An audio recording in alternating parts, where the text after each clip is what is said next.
Hello, everybody. Welcome to the second panel. My name is Amanda Paul. I'm from the European Policy Centre, which is a think tank here in Brussels, where I lead the work on the wider Black Sea region and Turkey. First of all, I want to thank the Cyprus Forum, Loukas, Angeliki and other colleagues for inviting me to moderate this panel. It's a great pleasure to be here, to see so many Cypriots and Greeks and other friends, and to have this amazing panel of experts. The topic of this panel is a really important one, and it's actually topping the EU's own agenda these days, which is European security and defence, or EU security and defence. And we're going to be looking at the role of Cyprus in Europe's security and defence. I think that Cyprus actually has a wealth of experience to offer the EU. It's already been playing a very important role in different theatres, particularly in the Mediterranean and in the Aegean, but in other areas of EU security and defence policy as well. We have a great panel of experts with us, and practitioners, actually, I should say, because they're wearing uniforms, to speak to us about this. We're already running a bit behind the clock because we were supposed to finish this panel actually in 5 minutes, but I hope that Nicholas will allow us to at least give everybody at least 5-6 minutes to present their comments. So I want to start with Constantinou, a colonel and also military representative to the EU Military Committee from Cyprus. So I'll give the floor to you first, sir. Thank you. Ladies and gentlemen, good afternoon. I will try to be brief, and I will touch upon some key aspects of Cyprus's contribution to EU security and defence. I'll start with the island's position. As Napoleon said, geography is destiny. Our destiny was to be in a unique and strategic position, bearing a privilege and great responsibility. A position in the center of a region that has always been a field of fierce conflict and reshuffling. It supports the notion that we are an indispensable partner and a critical asset for addressing regional crises, migration flows, and maritime security. We have decided as a nation to actively contribute to the EU security architecture as part of the broader strategy of aligning our future with our Western allies. Cyprus can play a strategic and increasingly active role in the European security and defence. We fully understand our potential and our perspective as an EU member state, and we always try to assist in all unfortunate events in our vicinity. An example is our recent support to EU and international humanitarian, evacuation and security operations in the region. We make our military and medical facilities, ports and airports available to friends and allies to assist in such operations.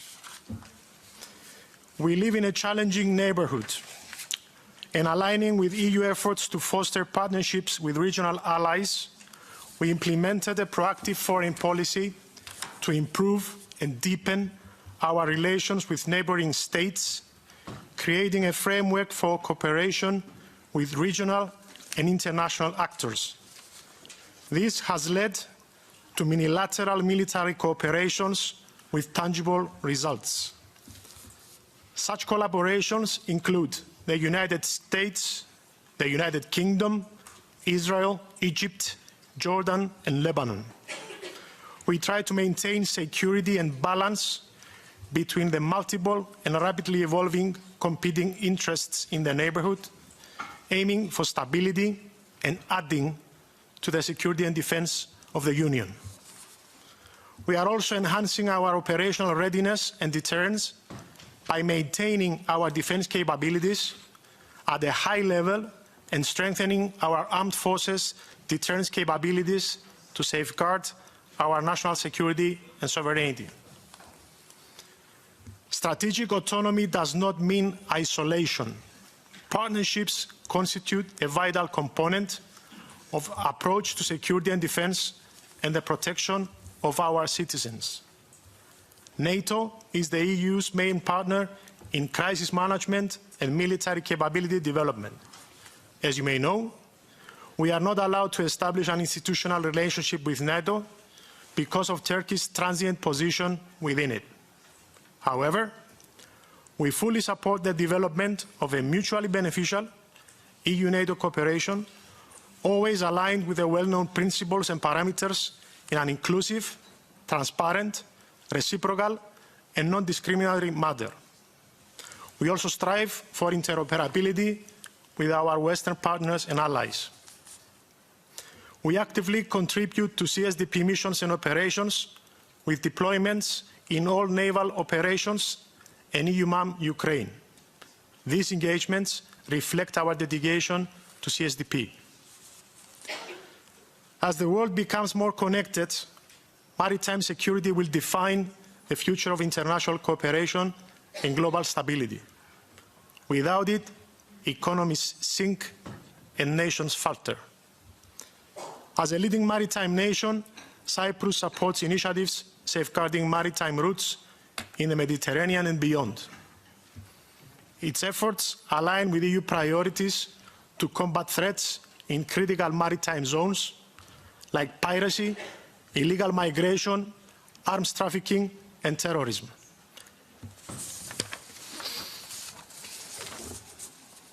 As the EU seeks to enhance its strategic autonomy and reduce reliance on external suppliers, there is a growing emphasis on fostering defense innovation, collaboration, and technological advancement.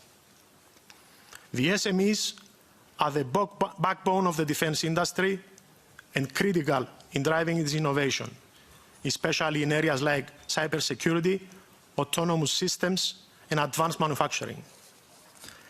I believe the future of the EU will depend on its ability to integrate SMEs into collaborative defense projects, encourage partnerships, and ensure competition. The government has recently introduced specific measures to further incentivize and boost our rapidly growing defense industry by establishing a defense industry council. Maybe Constantinos could say more as he's a member of this council. Our defense companies participate in EDA-related programs and in PESCO projects. As a developing energy hub in the Eastern Mediterranean, we are working to protect vital energy resources and contribute to Europe's energy independence and stability. We are developing offshore reserves and collaborate with the EU to ensure their safety from regional disputes and potential threats. EU strategic autonomy is not the absence of cooperation. It's the ability to make decisions free from undue external influence. It means that our future is not dictated by others. Cyprus supports initiatives for strengthening the EU's strategic autonomy, emphasizing stronger and more independent European defense policy. The key challenges we face in this journey are the increased frictions in the area, Turkey's revisionist and aggressive regional policy, irregular migration and refugee flows from the Middle East and North Africa. However, we all know that difficulties mastered are opportunities won. That is precisely what the people of Cyprus have been doing for millennia, punching above their weight against all odds. We therefore try to leverage our location, solidify our position as a much-needed security hub, and enhance defense cooperation within the EU and with regional and international allies, especially the United States, with whom our defense cooperation has reached unprecedented levels. We remain steadfast in advocating for dialogue and diplomacy under the framework of international law. In conclusion, Cyprus is not just a beneficiary of EU security and defense policies. It is a vital contributor, providing unique capabilities, international and regional partnerships, a critical location and a gateway to the Middle East and North Africa. We are de facto at Europe's southeastern flank and proud to be at the forefront of building a more secure, stable and resilient Europe. I firmly believe that together we can ensure that the EU remains a global force for peace and more so in an enhanced, upgraded role. Thank you.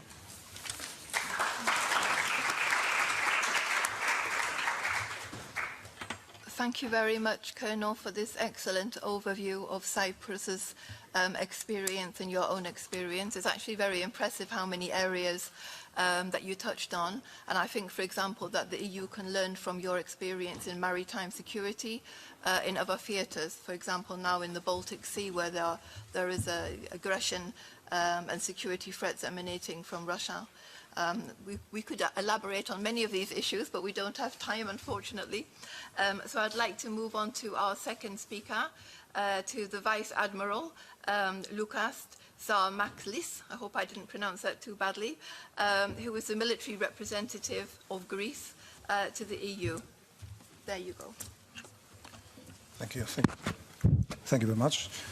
Κύριοι Ευρωβουλευτές, κύριοι πρέσβεις και κυρίες πρέσβεις, κύριε Επιτρόπη, θα ήθελα να σας ευχαριστήσω για την ιδιαίτερα τιμητική πρόσκληση και θα ήθελα επίσης να σας μεταφέρω τους θερμούς χαιρετισμούς του κυρίου Αρχηγού του Γενικού Επιτελείου Εθνικής Αμήνης, στρατηγού Δημήτριου Χούπη, με την ευκαιρία της σημερινής εκδήλωσης. Switching now to English and to our subject of our discussion. Cyprus strengthens the security and defense of the European Union through its key geographical location, its active participation in CSDP defense initiatives and activities, its profile on maritime and energy security in the Eastern Mediterranean, and its contribution to addressing regional security threats and challenges. For these reasons, its role becomes critical in supporting the EU's broader objectives in the region and beyond the region. It's about its geostrategic position, of course, but even more than that, it is about serious parameters in regard to its critical role, first having to do with its participation on EU defense initiatives, missions and operations related to maritime security, crisis management and conflict resolution. And second, it has to do with its participation in PESCO projects focusing on joint defense capabilities, cybersecurity and maritime surveillance. Now, specifically on security issues, Cyprus supports maritime security and participates in the protection of the EU's borders with an active role in the fight against illegal activities in the Mediterranean Sea, including terrorism, human trafficking and organized crime. Cyprus also plays a prominent role in the EU's energy security due to its proximity to large gas reserves in the Eastern Mediterranean, and will certainly support all efforts to diversify Europe's energy supply from Russian hydrocarbons and protect critical energy infrastructure. In addition, it promotes bilateral and multilateral cooperation in the field of defense and security with EU member states and third countries in the region, such as Israel, Egypt, Jordan, Lebanon, the UK, the US, and others. In this respect, trilateral arrangements, such as those with Israel and Greece in a +1 format with the US, with Egypt and Greece, with Jordan and Greece, and with Armenia and Greece, strengthen regional cooperation, promote stability, and inherently cancel out the divide and rule practices of other destabilizing actors in the region. Passing now to the specific role of Cyprus in regard to the Middle East, its proximity to conflict zones such as Syria, Lebanon and Gaza makes it a vital base for monitoring developments and supporting international stabilization and reconstruction activities and operations. Cyprus has repeatedly served as a hub for the evacuation of civilians and diplomats in times of crisis and armed conflict, responding also directly and effectively to the requests of international organizations called upon to manage emergencies in the region by making its ports and infrastructure available, by managing and promoting humanitarian aid, and by providing a safe haven for those fleeing conflict in the Middle East.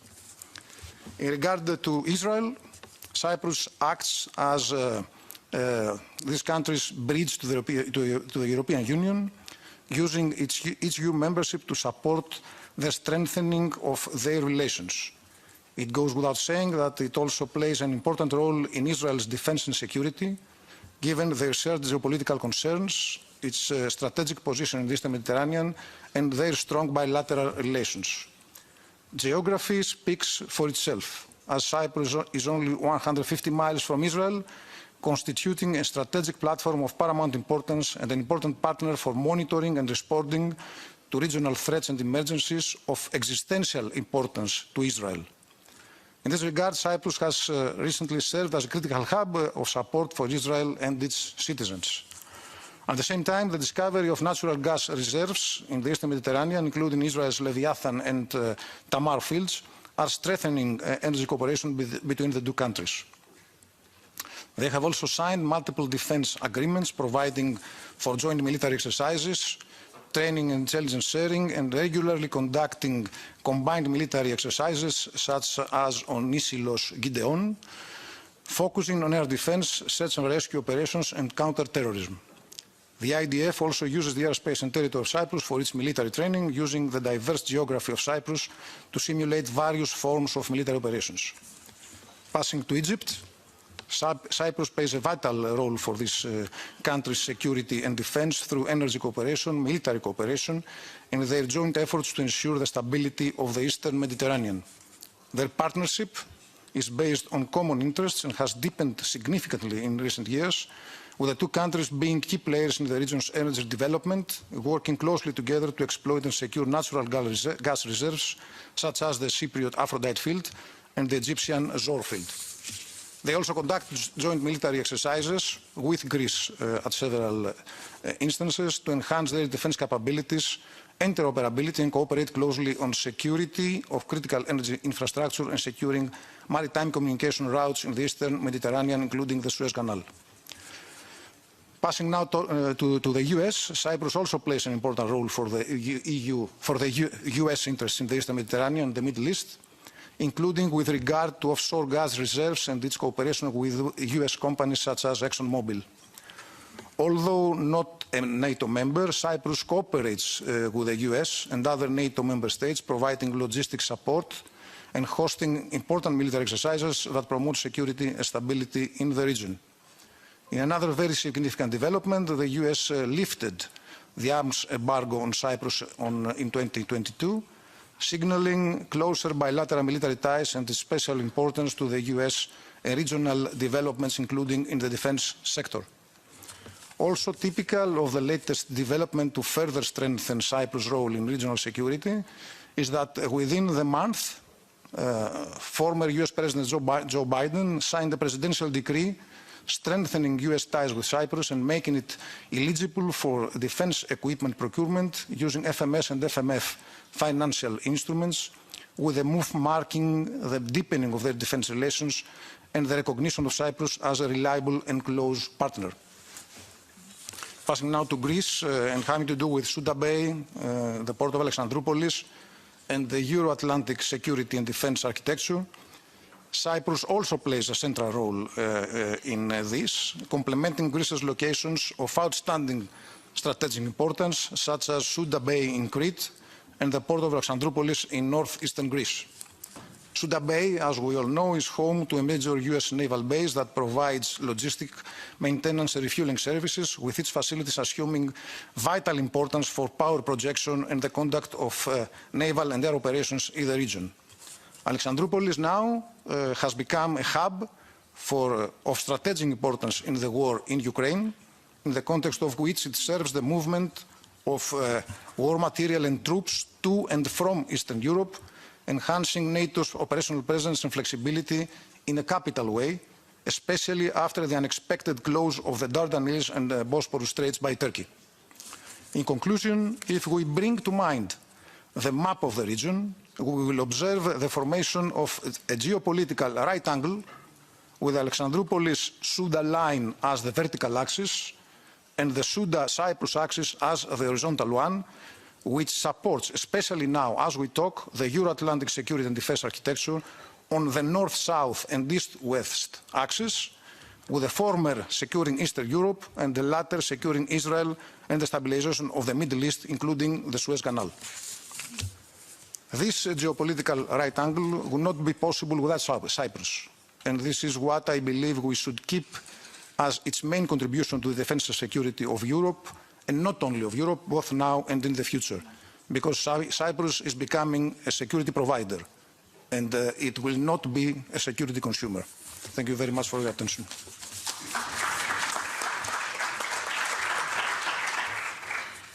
Thank you very much, Vice-Admiral, and thank you for flagging up the important role that is played in the southern neighbourhood and in the Middle East. I hope that Cyprus will be able to have a central role in devising the new EU strategies to these parts of the world, because your experience can certainly add a lot. And you mentioned that Cyprus isn't a member of NATO, but of course the President Christodoulides announced quite recently that this is now Cyprus's goal, which is a significant change of strategic trajectory. We don't have time to talk about that here, but it's certainly something that would be interesting to track.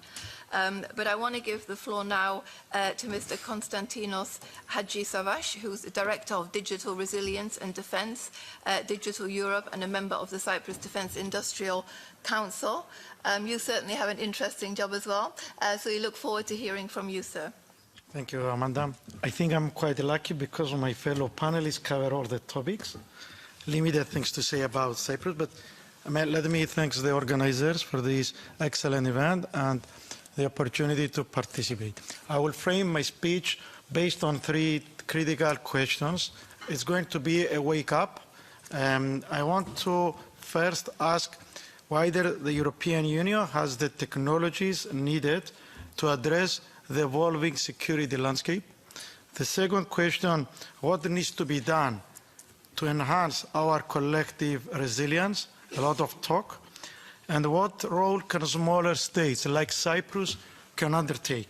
Let me start with the first question, whether the EU has the required technologies. The answer is simple, not yet. And I will support this because lessons learned coming from the Ukraine battlefield, but also the modern warfare has revealed that traditional defense systems alone cannot win or ensure the security. You cannot think all witness inexpensive and disruptive tools like drones, robotic dogs, cyber attacks, and misinformation campaigns can exploit very quickly vulnerabilities of critical energy infrastructure, paralyze all the system, and leave societies and the armed forces without any operational effectiveness. While the EU has made a lot of progress in artificial intelligence, cybersecurity, and electronic warfare, let me share some figures.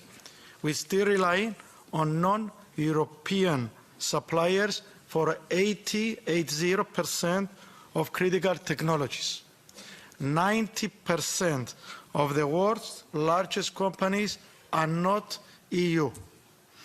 And top of that, the EU, it seems to have a habit to regulate. Let's compare the last 5 years.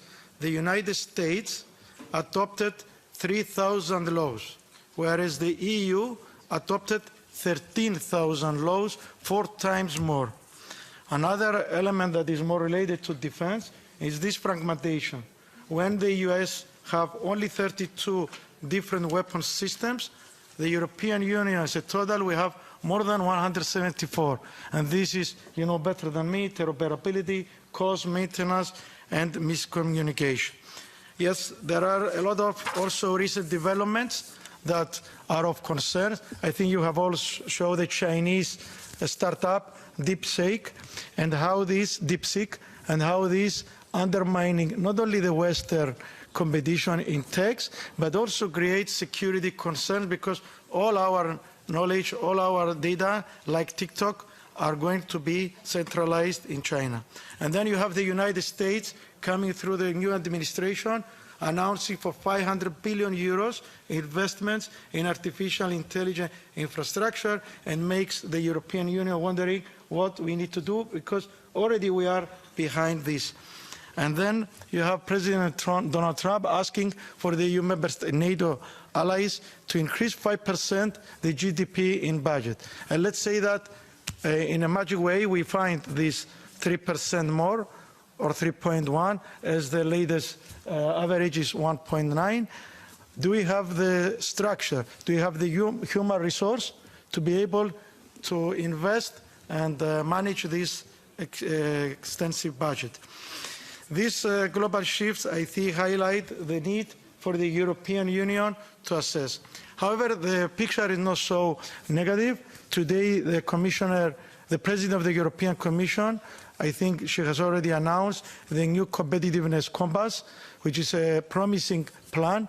We are expecting the white paper on the future of the European defense to be the new strategic compass, and I think the wake-up call is well understood at the EU. Now, what needs to be done, I will be very brief because more or less you have covered this. We need to establish a single defense market. This is what we need to do. We need to accelerate the integration of dual-use technologies in our defense planning. We need to boost the startups. We need to ensure that we have strategic technological autonomy, and we need to secure our critical infrastructure. Imagine one day without health, water, or electricity. Last, I want to emphasize the skills development, upskilling, reskilling. The EU has 60% of lack of ICT experts. You can imagine the vulnerabilities in this domain. What is the role of smaller member states? And I conclude, I think, Costa, you have covered it with a brilliant way, how many roles Cyprus can assume.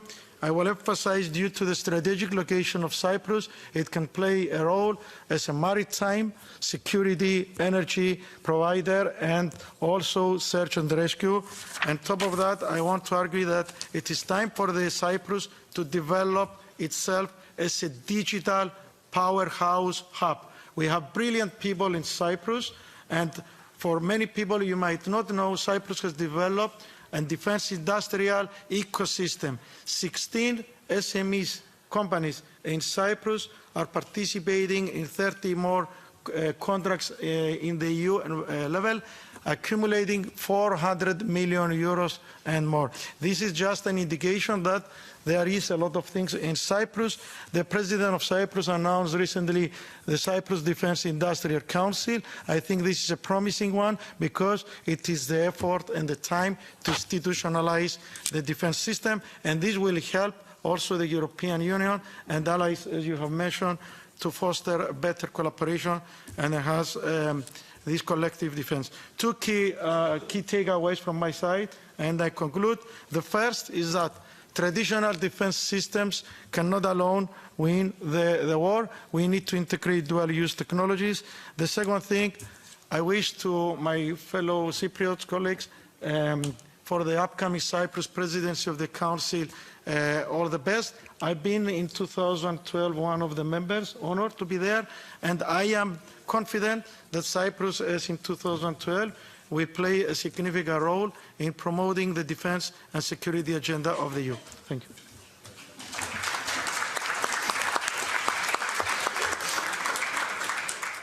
Thank you too, and thank you for coming up with so many important recommendations for the EU. Again, I'm very sorry that we can't elaborate this discussion. I hope we'll have other opportunities because there's many points that really deserve to have a much bigger focus and discussion. But I need to end this panel now, so thank you.